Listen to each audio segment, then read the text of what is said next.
So recently you saw the images of brothers in Al-Aqsa with their hands tied behind their back and their legs shackled on the masalla, on the floor. The Israeli soldiers stormed in while they're praying and tied them up. And a message came back because some of them were there during the time of Salah. So imagine they asked a fatwa. What's the ruling when your hands and legs are tied? When you can't face the Qibla even though you're in Qiblat al-Ula. When you can't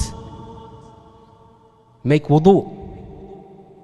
When you can't make takbirat al-ihram. When you can't make ruku'. When you can't make sajda. What's the hukm? هل يجوز هذه الصلاة? Can you pray like this? Has anybody asked this question before?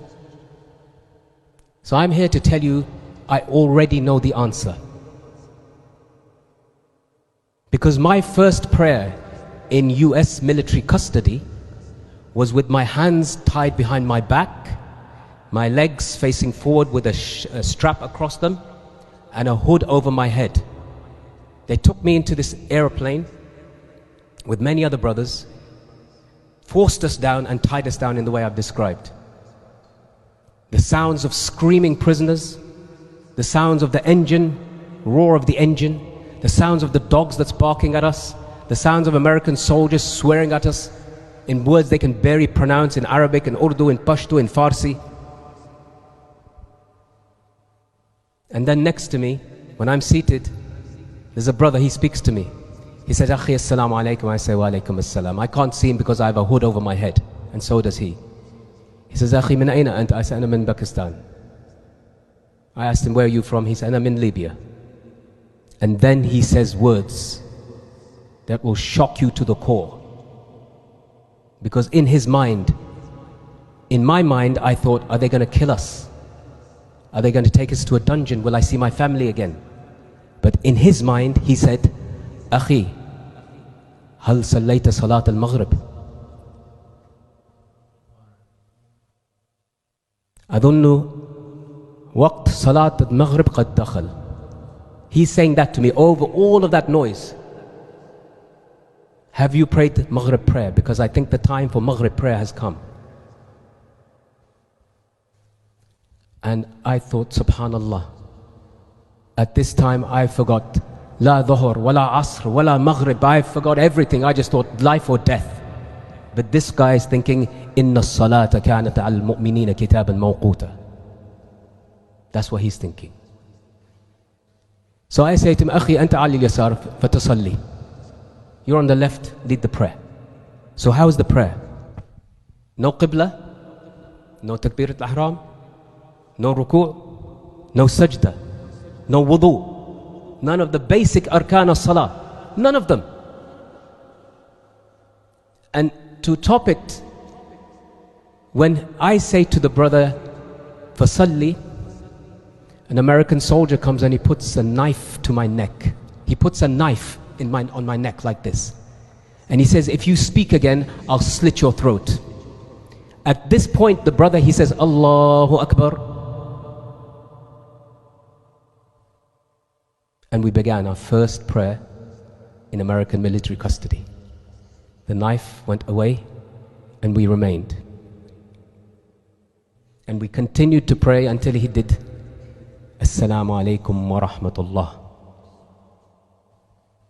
So you see, when I say I know what the ruling is, can you pray without wudu? Can you pray without all of those basic arkan of salah that you know of, the ones that you just did here right now? My answer is yes. Yes, you can. We are the ummah of whom Allah Azza wa Jal says, الَّذِينَ يَذْكُرُونَ اللَّهَ قِيَامًا وَقُعُودًا وَعَلَى جُنُوبِهِمْ. That's our faith. That's who we are. Standing, sitting, lying down, doesn't matter.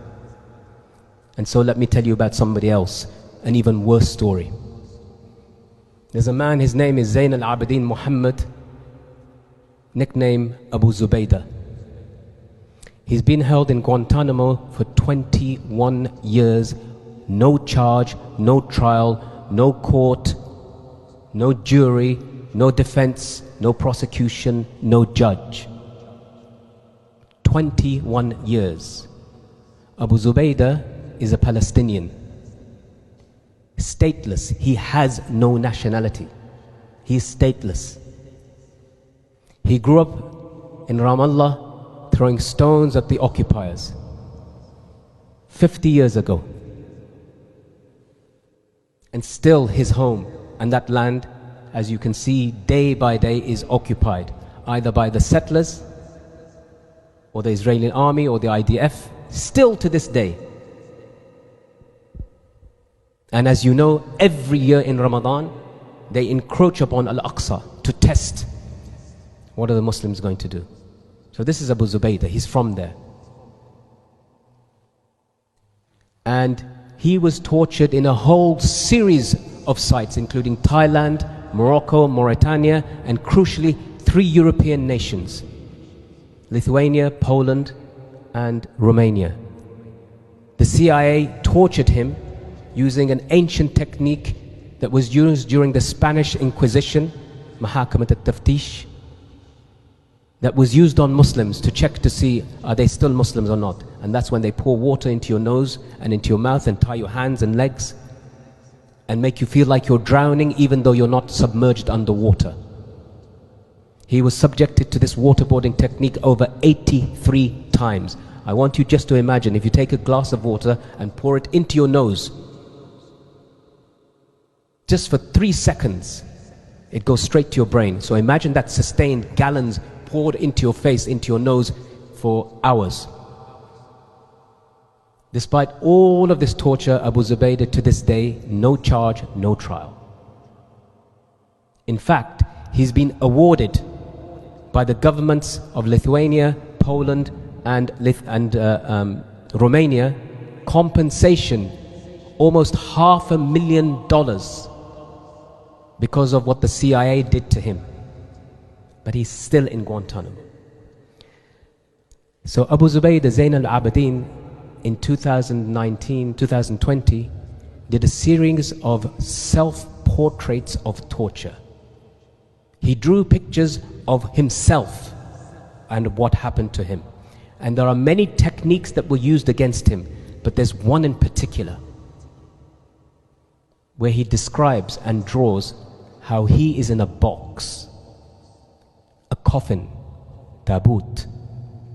And in this coffin, they've placed him, the CIA placed him naked, no clothes. They drilled some holes in the top so he could breathe. And every now and then they pour in some water so he can drink. And he's left in this coffin for days. Abu Zubaida is a practicing Muslim, like you guys. So he also wants to pray. Everything else to the side, salah. He wants to pray. So he asked them, can I pray? I need to pray. They say, sure, you can pray. Pray where you are, in your coffin. But he says, I also need to wash. I need to go to the bathroom. They say, use the bathroom where you are, in your coffin. So now think, I want you to think now. Remember, we only value things when they've been taken away from us. You value your parents after they've gone. You value your age, your youth, after you've become an old man. You value your wealth after you've lost it. You value your health after you've lost it. And you value your freedom after it's gone and taken from you. So Abu Zubaida, he needs to make ghusl. He needs to make wudu. He needs to wear clothes. He needs to face the Qibla. He needs to stand up. He needs to raise his hands. He needs to make ruku'. He needs to make sajda. He needs to make taslim. And he can't do any of those things. Not a single one of those things. But Abu Zubaida performs his salah. And can you imagine the salah of somebody in that situation? Do you think their salah is better or ours? Look at the beauty of our religion.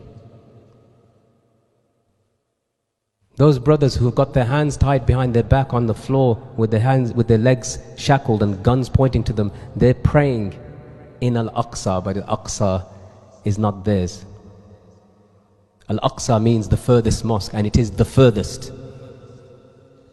And in the same way, Abu Zubaida is in a place called Guantanamo, where the first condition to be a prisoner, the first condition is that you must say, Ashhadu an la ilaha illallah.